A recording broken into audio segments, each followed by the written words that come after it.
Kalau dia sakit, dia kena redha. Kalau dia redha, maka Allah redha pada dia. Kena faham, makhluk tak bagi bekas.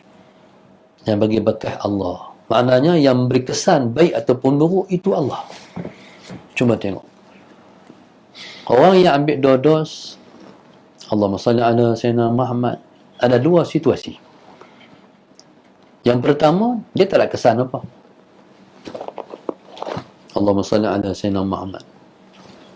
Sama ada dos yang pertama ataupun dos yang kedua, tak ada apa. Tapi ada orang yang ada kesan dengan sebab walaupun dia telah mengenalkan dirinya dengan dos, tetap dia tak selamat daripada ketakutan.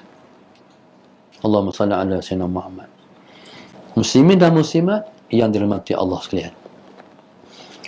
Okey, kesan daripada ambil vaksin. Dia merata orang cakap. Dan benda tu berlaku seharian dalam kehidupan masyarakat. Kita dengar maklumat tentang ni. Ada orang yang herot mulut. Muka dia herot. Sebab lepas kena 2 dos, herot. Ada yang sihat, terlentang tak bangkit lah. Ada yang sihat, lepas tu dia mula mengurang kesihatannya. Allahumma salli ala Sayyidina Muhammad. Dan ada yang sebelum daripada kena vaksin dia sihat, kena vaksin dia mati. Ni sebenarnya Allah nak ajak kita. Allahumma salli ala Sayyidina Muhammad. Ni semua Allah nak ajak kita. Bahawasanya yang menyembuhkan ialah Allah. Dan orang yang ambil vaksin pun, Allahumma salli ala Sayyidina Muhammad, telah merelakan dirinya, Allahumma salli ala Sayyidina Muhammad, untuk dia tak mengambil tindakan kalau apa-apa yang berlaku selepas dia mengambil vaksin. Dia sendiri sign. Allahumma salli ala Sayyidina Muhammad. Dengan kerelaan diri dia, tanpa paksaan dia pun sign. Allahumma salli ala Sayyidina Muhammad. Maknanya dia telah mengambil risiko. Maka Allahumma salli ala Sayyidina Muhammad, situasi itu bagi setiap orang yang ambil vaksin, dia kena faham risiko daripada ambil. Kalau dia yakin Allahumma salli ala Sayyidina Muhammad bahawa Allah menyembuhkan, apa dia heran pada vaksin tu? Sallallahu Sayyidina Muhammad. Tapi kalau dia rasa Allahumma salli ala Sayyidina Muhammad, sebaliknya Allahumma salli ala Sayyidina Muhammad, maka sangguplah terima kesan daripada pengambilan vaksin. Redalah masalah saya dah diri sendiri pun nak tanggung, sanggup tanggung risiko. Redalah. Apa jadi, tawakal ala Allah, serah kat Tuhan. Kalau mati, matilah. Kalau tak sihat lepas tu, tak sihatlah. Nah, tu orang Islam, orang beriman, Allahumma salli ala Sayyidina Muhammad, kena faham bahawasanya semua yang berlaku ni ialah merupakan ketentuan daripada Allah dan takdir daripada Allah Subhanahu wa taala, yang Tuhan nak bagi pahala yang lebih kepada orang yang ditimpa ujian. Allahumma salli ala Sayyidina Muhammad. Maka apa segala pun yang menimpa orang beriman, contoh dulu berlaku tsunami di Aceh, ramai orang Islam mati.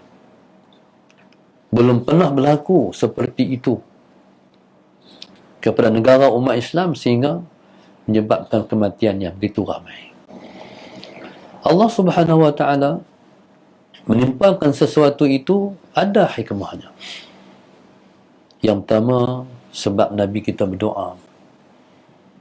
Nabi minta kepada Allah Subhanahu wa taala 1/3 umatnya ialah ahli syurga. Bila Allah terima, Allahumma salli ala Sayyidina Muhammad, Nabi jadi haloba.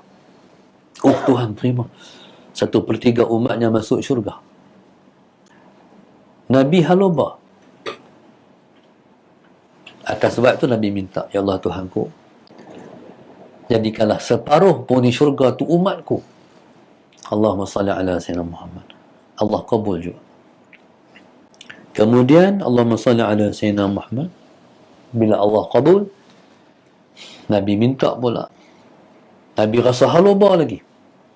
Nabi kata, wahai ya Allah, Allahumma salli ala Sayyidina, jadikanlah 2/3 umat itu penghuni syurga. 2/3 umatku itu penghuni syurga.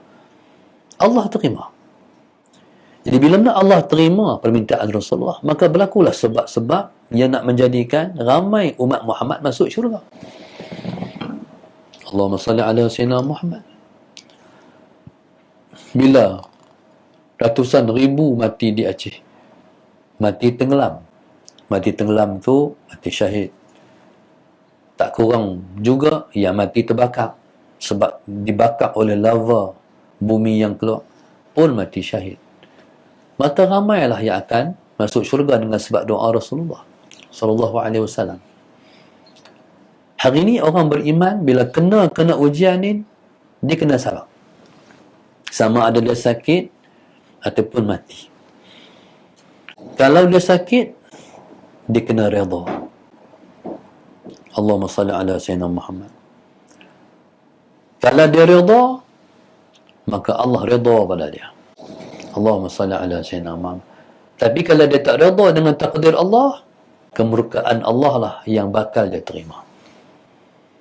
Sebab Tuhan ni dia nak satu ya, redha dengan takdir dia. Apa jadi pun terimalah. Allahumma salli ala Sayyidina Muhammad.